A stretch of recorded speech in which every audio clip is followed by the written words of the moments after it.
Ilustre presidente dessa sessão, senador Cássio Cunha Lima, caríssimo senador Davi Alcolumbre, membro da mesa diretora desta casa, senhoras, senhores senadores aqui presentes, brasileiros que acompanham esta sessão.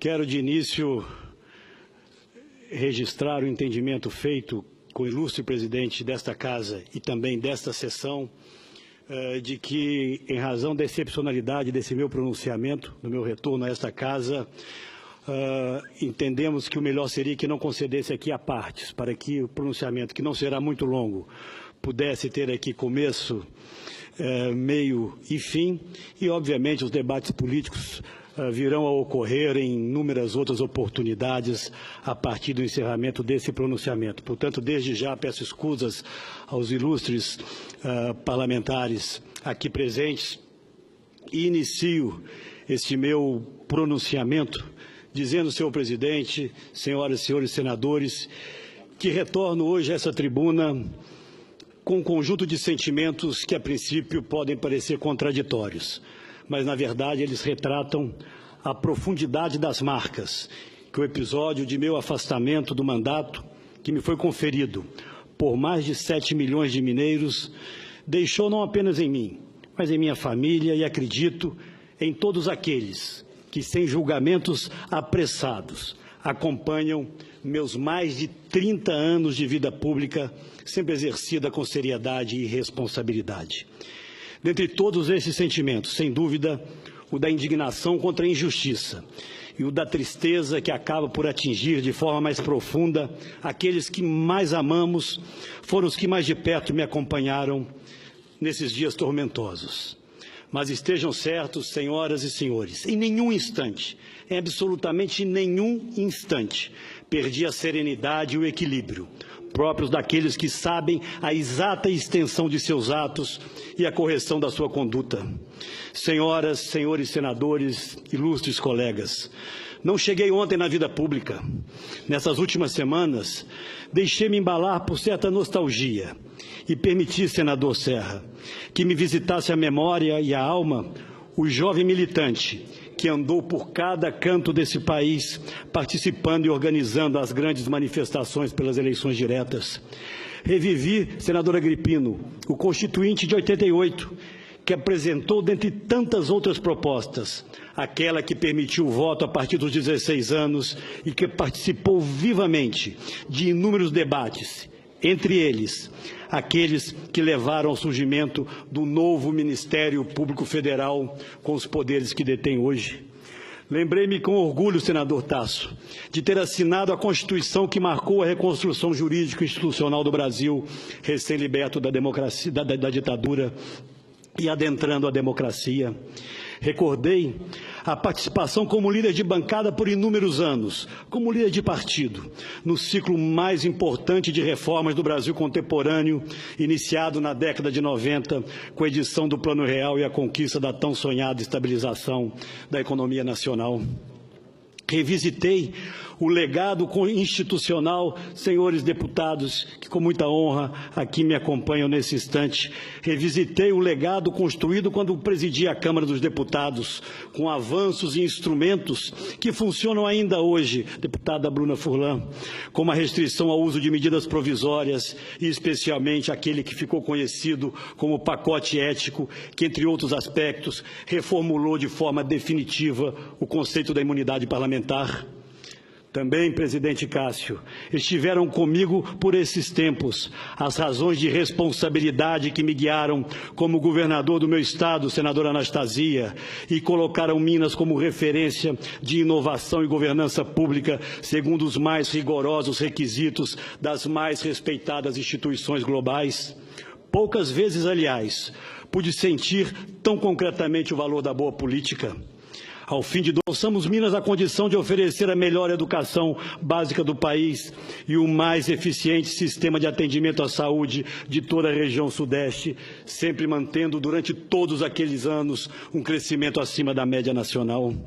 Foi com esta trajetória, com o enfrentamento e a superação de desafios dessa dimensão, deputado Miro Teixeira, que cheguei ao Senado Federal e Vossa Excelência acompanhou de perto essa minha trajetória. Aqui, e muitos dos senhores e das senhoras são testemunhas, sempre atuei na defesa do interesse público, na preservação do patrimônio dos brasileiros, na correção de injustiças que impedem o Brasil de alcançar a condição a que tem direito. Apresentei e relatei inúmeros projetos que buscavam e buscam dar mais transparência e controle às ações públicas para protegê-las da predação por interesses espúrios. No Executivo ou no Legislativo, busquei sempre estar ao lado das boas causas, dos interesses dos que mais precisam, dos avanços que nos permitam alcançar um novo patamar de desenvolvimento, seja ele econômico ou social, sempre respeitando a ética e honrando cada um dos votos que recebi, senador Renan, nas minhas quase 10 eleições disputadas. Senhoras e senhores senadores, brasileiros que nos acompanham nesse instante, retorno ao tema central que me traz hoje a esta tribuna. Não me furtarei de reiterar aqui aquilo que venho afirmando ao longo de todas essas últimas longas semanas. Senhoras, senhores parlamentares, brasileiros e brasileiras, não cometi crime algum, não aceitei recursos de origem ilícita, não ofereci ou prometi vantagens indevidas a quem quer que fosse e tampouco atuei para obstruir a ação da justiça, como me acusaram. Fui, sim, vítima de uma armadilha engendrada e executada por um criminoso confesso de mais de 200 crimes, cujas penas somadas ultrapassariam mais de 2.000 anos de cadeia. Procurei, sim, esse cidadão, cuja face delinquente o Brasil ainda não conhecia, e por meio de minha irmã, reitero, ofereci a ele a compra de um apartamento de propriedade de minha família e que já havia sido oferecido a pelo menos outros 4 empresários brasileiros. Essa venda, sim, me ajudaria a arcar com as novas despesas que passei a ter com advogados. E o procurei, repito aqui, porque tenho que me desfazer de parcela do meu patrimônio familiar, exatamente porque não obtive, jamais, em tempo algum, vantagens financeiras através da política. E os que me conhecem, e aqui não são poucos, sabem muito bem disso. Foi desse cidadão, já em suas tratativas de delação, cujos benefícios, senhoras e senhores, assombram e enchem de indignação a maior parte dos brasileiros. A iniciativa de propor o empréstimo que seria devidamente regularizado e pago não fosse outra a intenção do criminoso.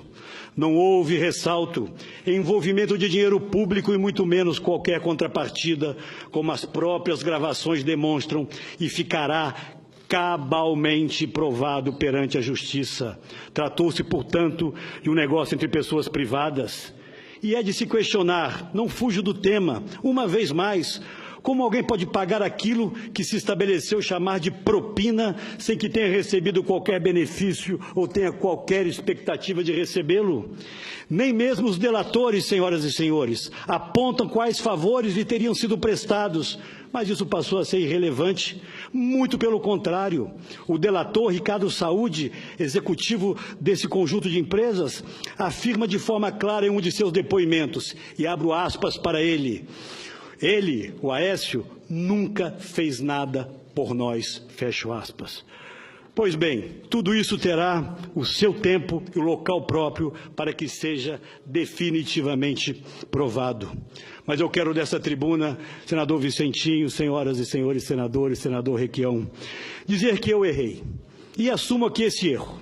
Em primeiro lugar, por me deixar envolver nessa trama ardilosa, e principalmente ao permitir que meus familiares servissem de massa de manobra para atender aos propósitos espúrios daqueles que, por absoluta ausência de caráter, não se constrangerem em submeter a honra e a vida de pessoas de bem a seus nefastos interesses. Errei também, e por isso já me desculpei, ao me permitir utilizar, mesmo em conversa que deveria ser privada, vocabulário que não me é comum, como sabem aquele senador Paulo Bauer que comigo convivem diariamente. Mas retorno, ilustres colegas, ao ponto central que levou a Procuradoria-Geral da República a pedir o meu afastamento do mandato de senador. Na verdade, foram 3 as principais acusações, e aqui vou enumerá-las. A primeira, por ter dito em conversa privada, criminosamente gravada e todo o tempo induzida por este candidato a delator, que deveríamos aprovar uma nova lei de abuso de autoridade, senador Requião, que acabou ocorrendo por unanimidade na CCJ, com relatório de Vossa Excelência, e no plenário com voto de 54 dos 73 senadores presentes.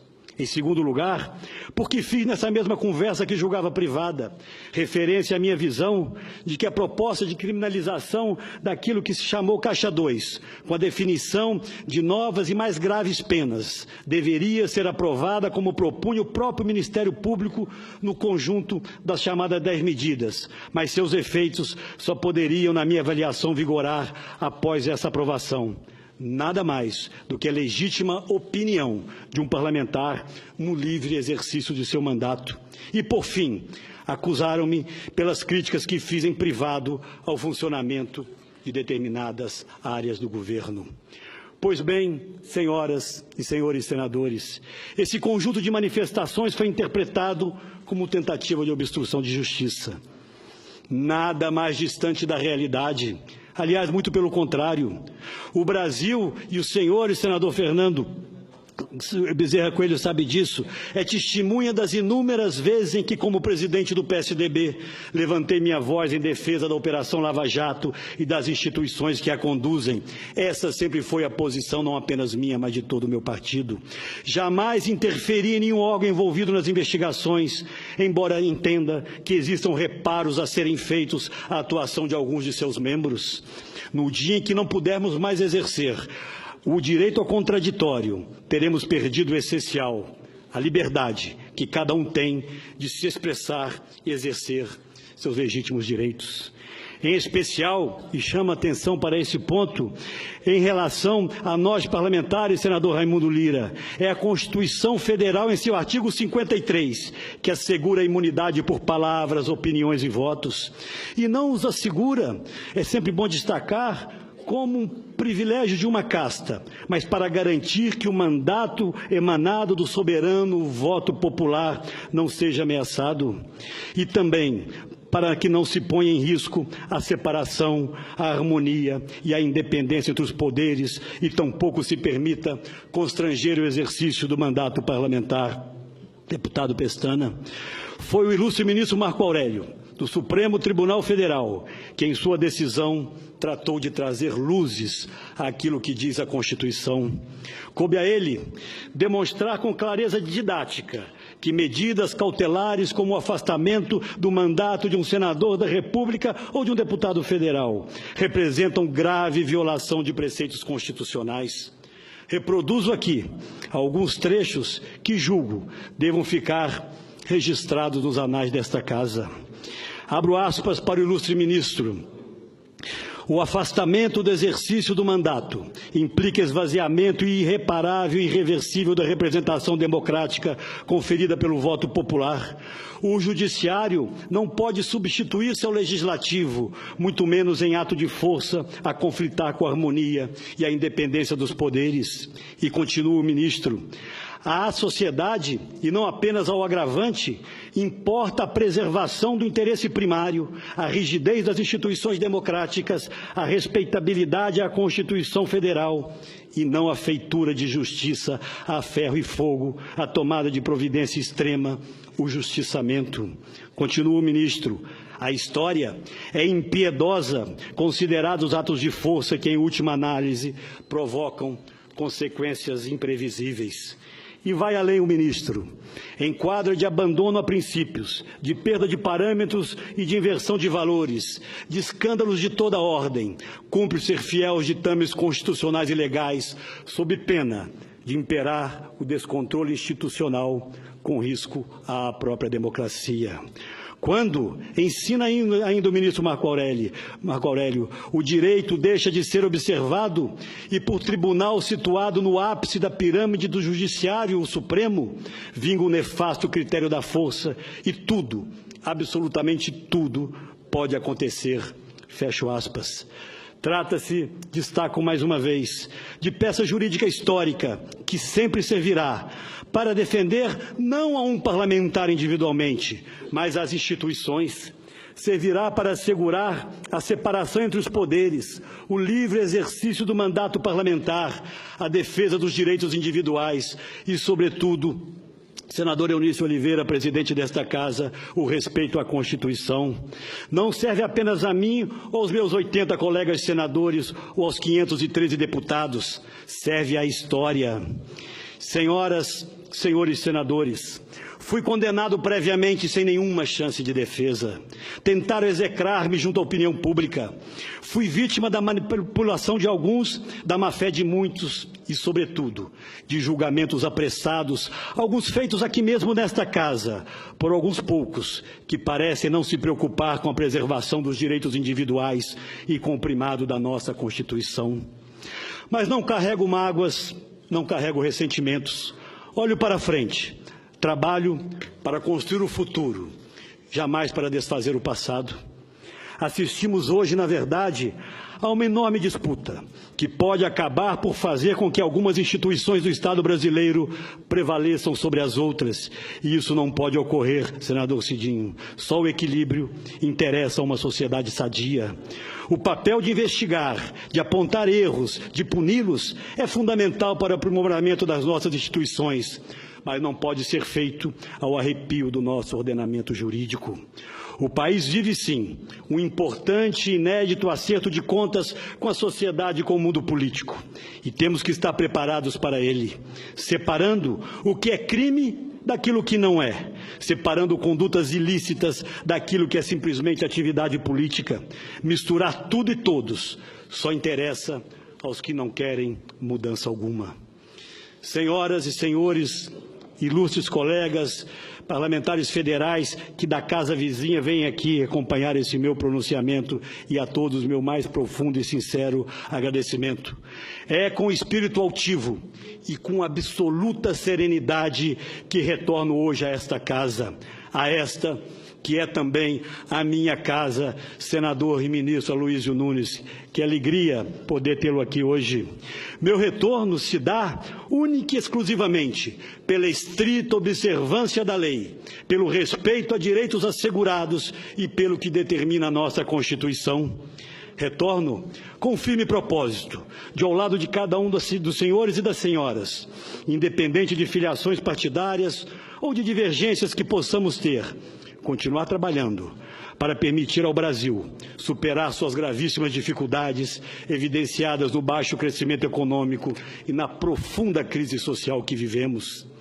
Quero aqui reafirmar, nesse instante, meu compromisso e minha crença na necessidade de continuarmos avançando em uma ousada agenda de reformas que, aliás, foi a razão do apoio do PSDB ao governo do presidente Michel Temer. Fui eu, inclusive, quem, na condição de presidente do partido e credenciado por cada um dos meus companheiros, condicionou o nosso apoio ao cumprimento dessa agenda que devemos reconhecer, apesar de todas as adversidades, continua sendo liderada pelo presidente. Nosso compromisso sempre foi com a transformação do país e não devemos abandoná-lo. Faço questão aqui nesse instante de fazer a minha mais sincera e profunda homenagem ao senador Tasso Gereissati, pela forma equilibrada, serena e, sobretudo, democrática com que está conduzindo o partido desde a minha licença. O PSDB se orgulha e se orgulha muito de, ao longo de toda a sua história, ter colocado sempre os interesses do país acima de eventuais interesses eleitorais. Essa é a nossa marca e dela não devemos jamais abrir mão. Neste pouco mais de um ano do novo governo, o Brasil conseguiu avanços extremamente importantes, como a queda da inflação, o corte da taxa de juros, o reequilíbrio das contas externas, o fim da recessão, a aprovação de projetos extremamente importantes para o futuro do país, como o que estabelece o teto dos gastos públicos e a implementação da sempre adiada reforma do ensino médio, senador José Agripino, para ficar em alguns poucos temas. Para tão pouco espaço de tempo, devemos reconhecer, foram conquistas relevantes e que precisam ter continuidade, pois convivemos ainda, essa é a nossa mais amarga realidade, com um contingente de 14 milhões de desempregados e com degradantes indicadores sociais. Os nossos desafios estão em todas as áreas e precisamos enfrentá-los, sobretudo aqueles que atingem os mais desprotegidos. Aproveito esta tribuna para de público apelar ao governo para que reconsidere, se realmente verdadeira for, a decisão de não conceder reajuste ao Bolsa Família. Todo esforço deve ser feito no sentido de garantir o poder aquisitivo desses benefícios e, sempre que possível, prover-lhes ganhos reais. Senhoras e senhores, agradecendo a presença de cada um dos ilustres senadores e parlamentares nesse plenário, a cada um que nos acompanha nesse instante, encerro este meu pronunciamento com a constatação, que acredito seja de todos, de que as maiores vítimas de toda essa crise, presidente Eunício, porque passa o Brasil, são aqueles brasileiros que menos têm e mais precisam do apoio do Estado. E será sempre, fica, portanto, essa última mensagem, será sempre através da política, mas da boa política, feita com tolerância e respeito, que vamos conseguir encontrar um novo e virtuoso caminho para o Brasil e para cada brasileiro. Muito obrigado, senhor presidente.